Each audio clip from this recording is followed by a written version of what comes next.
Channel Defense. We are here to discuss Sanjay Kumar.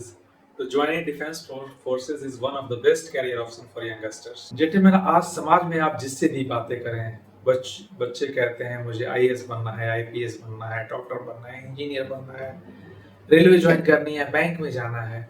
बहुत अच्छी बात है।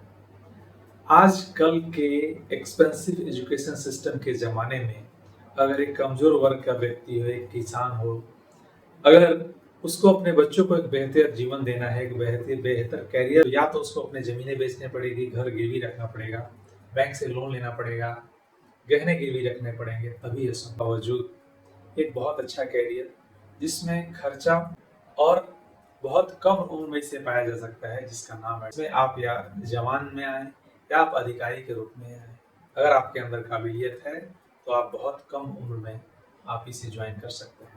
अगर आपने अपनी पढ़ाई 10+2 बहुत ही शिद्दत के साथ की है और एसएसबी की नॉलेज आपको है, तो यकीन मानिए आपका सिलेक्शन होने से कोई नहीं रोक सकता है और आप बहुत कम उम्र में अधिकारी के रूप में अपना कैरियर बना सकते हैं। इन्हीं सब बातों की चर्चा इस वीडियो में करेंगे कि कैसे डिफेंस फोर्सेस आजकल के यंगस्टर्स के लिए एक बेहतरीन कैरियर ऑप्शन है। तो आइए वीडियो को शुरू करते हैं। इसमें आता है पॉइंट नंबर 1, दैट इज करना एक एडवेंचरियस लाइफ है। देखिए, नौकरी तो सारे कर रहे हैं, कोई 10 से 5 कर रहा है, उसने उसी में अपनी जीवन बिता दी, लेकिन life is all about exploring. एक काम को बार बार करते आदमी बोर हो जाता है, लेकिन आप मल्टीपल काम एक साथ कर रहे हैं, आप गेम भी खेल रहे हैं, आप देश सेवा भी कर रहे हैं, आप सारी जगह घूम भी रहे हैं, आप पार्टी भी इंजॉय कर रहे हैं। वैसा करियर मिल जाए तो वैसा करियर फौज। अगर आप में आए हैं तो अगर आपको खेलने का शौक है, आप किसी गेम में अच्छे हैं, आप चाहते हैं कि मैं उसमें अपना करियर बनाऊं, उसमें कुछ बेहतर करूं, फौज आपकी पूरी पूरी मदद करती है। आपको अच्छे ट्रेनर दिए जाते हैं, आपको सारी फैसिलिटीज प्रोवाइड की जाती हैं। हमारे सामने we have the best example that is Neeraj Chopra. He is still part of the Indian army and won the medal for our country. उसके सामने there are so many example in front of us. ये adventure life है। आप बहुत हर एक 3-4 साल के बाद एक नई जगह पर आपकी पोस्टिंग आती है, आप स्वयं जाते हैं, आप अपने बच्चों को भी लेके जाते हैं, तो कितना अच्छा लगता है।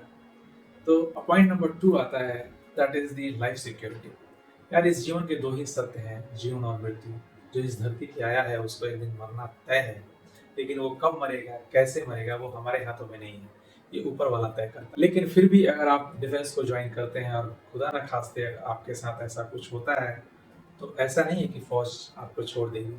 ओह, योर होल जर्नी में, दुख की जर्नी में फौज आपके साथ खड़ी रहती है। आज की डेट में जो कल का सिपाही भर्ती होके जाता है, उसकी भी अगर शहादत हो जाती है तो कम से कम सरकार की तरफ से उसको 1 करोड़ का बेनिफिट्स मिलता है। उसके अलावा फैमिली पेंशन भी मिलते हैं। अगर आप मैरिड हैं तो your family pension will be given to your wife, और अगर आप अनमैरिड हैं then your parents will get the benefits. और जैसे ही आप रिटायरमेंट का एज आता है, आपकी फैमिली पेंशन स्टार्ट हो जाती है, जो आपके वो पेंशन जो नॉर्मल पेंशन का आधा हो जाता है। तीसरी जो पॉइंट आती है, आप कहीं भी रहें, आप देश के किसी कोने में भी रहें, आप अपने परिवार को रख सकते हैं, आपको फैमिली क्वार्टर्स मिलेंगे, आपके बच्चों के पढ़ाई के लिए बेहतरीन स्कूल मिलेंगे। आप ऐसा नहीं समझें कि मैं जा रहा हूँ तो वहाँ जा रहा हूँ तो क्या स्कूल होगा, बच्चों का एजुकेशन ठीक से हो पाएगा कि नहीं हो पाएगा, कोई देख रेख करने वाला होगा कि नहीं होगा। इंडियन आर्मी एक परिवार की तरह काज करती है, आपको कभी नहीं अपने साथ छोड़ती जब तक आप इसके साथ जुड़े हुए हैं। चौथा जो पॉइंट इसमें आता है, द अर्ली एज रिटायरमेंट।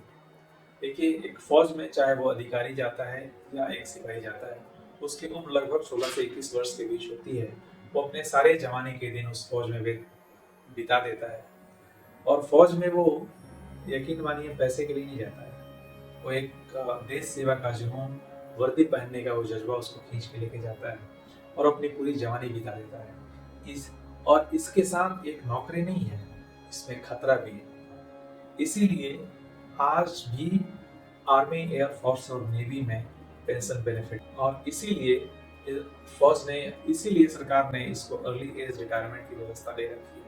कि सपोज कीजिए आपने एक काम, जैसे सिपाही ने अगर 17 साल किया, अगर उसको लगता है कि मुझे अपनी दूसरी, उसके फैमिली में कुछ ऐसी प्रॉब्लम है, या चाहता है कि मैंने एक लाइफ जी ली, अब दूसरी लाइफ को जीना है, तो वो अपने बहुत रिस्पेक्ट के साथ वो अपनी वीआरएस ले लेता है और पेंशन उसकी बेनिफिट्स उसको मिलता है और एक अच्छा जीवन व्यतीत करता है। फिफ्थ जो पॉइंट है, that is the job guarantee after retirement. चाहे वो अधिकारी हो चाहे वो जवान हो, जैसे ही वो रिटायरमेंट होके आता है, अगर आप अधिकारी हैं तो बड़े बड़ी कंपनियों को आपको डायरेक्टर लेवल के पोस्ट आपके लिए ऑफर किए जाते हैं, जिसकी सैलरी लगभग 30 से 30 to 32 lakhs पर एनम होती है। अगर आप जवान हैं, आप अगर तो आपके लिए 25% रिजर्वेशन जो है वो सेंट्रल गवर्नमेंट सर्विसेज में आपके लिए मिलती है और बड़ी बड़ी कंपनियों के भी आपके लिए ऑफर्स जॉब के लिए आते हैं। जो सिक्स पॉइंट है, that is the medical benefits for whole life. चाहे वो सर्विंग सोल्जर है चाहे वो रिटायरी है, सबको जब से आपने डिफेंस ज्वाइन किया till your death you will get the medical benefits. चाहे वो कोई भी बीमारी हो, आपको फुल सहायता आपकी प्रदान की जाएगी और वो बिल्कुल फ्री ऑफ कॉस्ट होगा।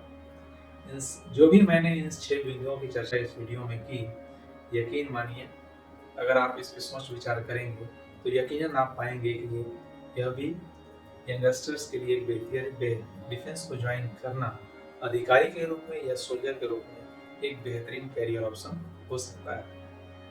इन सब के बावजूद जो मैं जहाँ तक आज नए जनरेशन इससे हिचकते क्यों है, जहाँ तक मैं समझता हूँ इसमें दो मुख्य कारण। फौज की जो नींव खड़ी है वो मुख्यतः दो चीजों से है।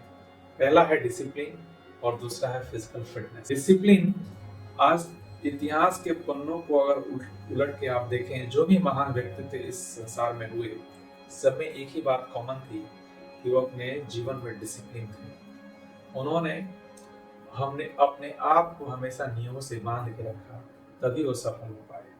तो हमेशा नियमों से बांध के रखा, तभी वो सफल हो पाए।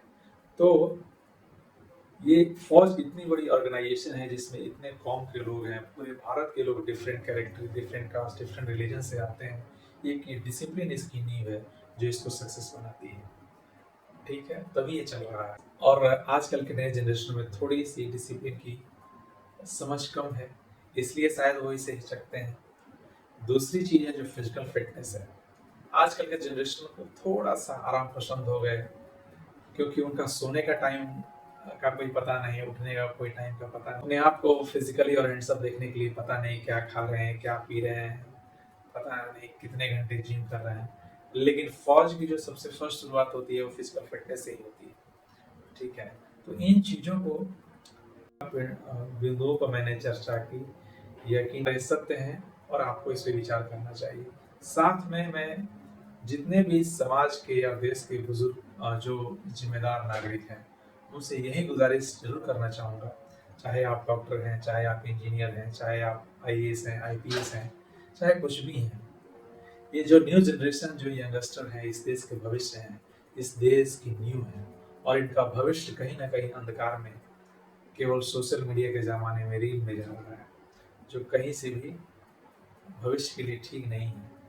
ये हमारी जिम्मेदारी बनती है कि समाज ने जो हमें कुछ दिया, समाज ने हमें जिस पद पर बैठाया, उस पद से हम कुछ समय निकाल के इन देश के भविष्य को कुछ दे सकें। चाहे वो छुट्टियों का दिन हो या किसी भी समय, महीने में हो या 15 दिनों में हो, हम किसी कोचिंग संस्थानों में जाएं या कहीं व्यवस्था करवाएं जहाँ पे इनको इकट्ठा करके सही अपने अनुभव को शेयर किया जा सके, अपने इनके तजुर्बों को बताया जा सके कि उनको तैयारी कैसे करनी है, कैसे उनको एक्सेल करना है अपने जीवन में, ताकि उनके जीवन के अंधकार को दूर, ताकि उनको जीवन में जल्दी पैसे कमाने की जो ललक है वो खत्म हो और एक जीवन को बेहतर दिशा में शुरुआत कर सके। ये हमारी, आपकी और सबकी जिम्मेवारी बनती है, ताकि स्वस्थ समाज और स्वस्थ भारत बने। जय हिंद, जय Bharat. If you like this video, please subscribe this channel, press the bell icon.